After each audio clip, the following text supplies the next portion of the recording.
Salut, c'est Nico et aujourd'hui je suis avec Murphy qui va me présenter son prototype Invasion Cosmique. Pardon. Il nous a fait déjà Lutin et Troll, voilà, qu'il a auto-édité.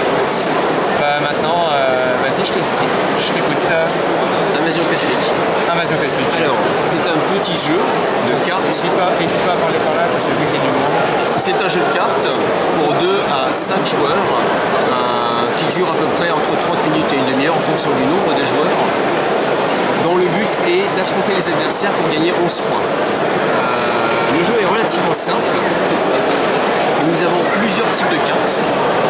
Des cartes flash, qui sont des interruptions, des cosmics, des cartes d'action, des planètes. Les planètes, le but c'est d'acquérir 11 points comme celle-ci de victoire grâce à des planètes, des cartes de combat en dernier, qui nous permettent de nous affronter les uns les autres. Nous avons aussi des plateaux, chaque adversaire a son plateau. Il y a plusieurs zones autour du plateau, une zone planète, une zone carte de combat activée, attaquer et défendre, une zone de cartes de combat désactivée quand elles sont utilisées.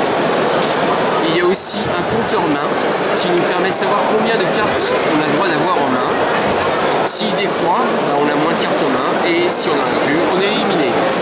Le jeu est rapide et sujet à des grands retournements de situation. Alors comment ça se passe? À son tour de jeu, on a 5 cartes en main.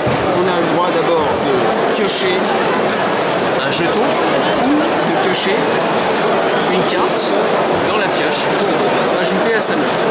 Ensuite, nous avons 3 actions qui vont être d'attaquer un adversaire avec ses cartes de combat actives, de coloniser une planète en mettant des sous, si on en a un, dessus. Chaque colonisation représente une action, sachant qu'on en a que 3, donc on est très limité, on est en pénurie d'actions, et il faut savoir les répartir. Donc c'est un jeu plutôt tactique, qui va consister donc à s'affronter carte contre carte. Par exemple, je décide d'attaquer Nico, C'est ça. je décide d'attaquer Nico qui se défend. On le fait face cachée, tout se fait face cachée. Et on retourne aux cartes. Alors, je peux prendre celle-ci et un peu à part. On retourne aux cartes. J'attaque avec ma zone rouge, ici un 5, et lui il se défend avec la zone bleue, il a un 8, il est plus fort. Pour compenser ma faiblesse, je vais utiliser mes jetons. Et lui aussi, bien sûr, on peut utiliser nos jetons face cachée dans nos mains, jusqu'à 5 jetons qui vont s'ajouter à la valeur de la carte. On fait ça en secret et on demande aux autres joueurs de participer avec nous, de miser pour l'un ou pour l'autre. Et quand tout le monde a décidé qu'est-ce qu'il mise, on retourne, on ouvre nos mains, on dévoile combien on a misé et pour qui on a misé. Et de cette façon, on voit combien il y a de points. Là, exemple, il y a 9 points pour le bleu. Moi, j'ai 5 plus 3, 8, c'est pas suffisant. Et un allié a ajouté 3 jetons de plus avec un cube rouge pour dire qu'il est du côté de l'attaquant, la zone rouge. Ça fait donc 6 et 8, 14 points. Face à 8, j'ai gagné. Dans ce cas-là, on désactive nos cartes. On met de côté.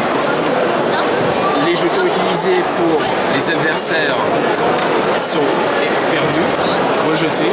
Par contre, les alliés gagnent le double. Et puis, j'ai le droit de voler une carte planète à mon adversaire que j'ai réussi l'attaque. Et est acquise, elle est pour moi. Et ainsi de suite. Le tour de jeu est relativement rapide, à peu près 2-3 minutes pour chaque joueur. 3 actions et au suivant. De la diplomatie les uns avec les autres et beaucoup de tactique. Alors bon, là c'est encore un peu fouillis, mais bon, le plus facile pour... Ça arrête pas de parler, c'est super énervant. Le plus facile en fait pour comprendre, on va essayer de se faire une petite partie. Et je vais essayer de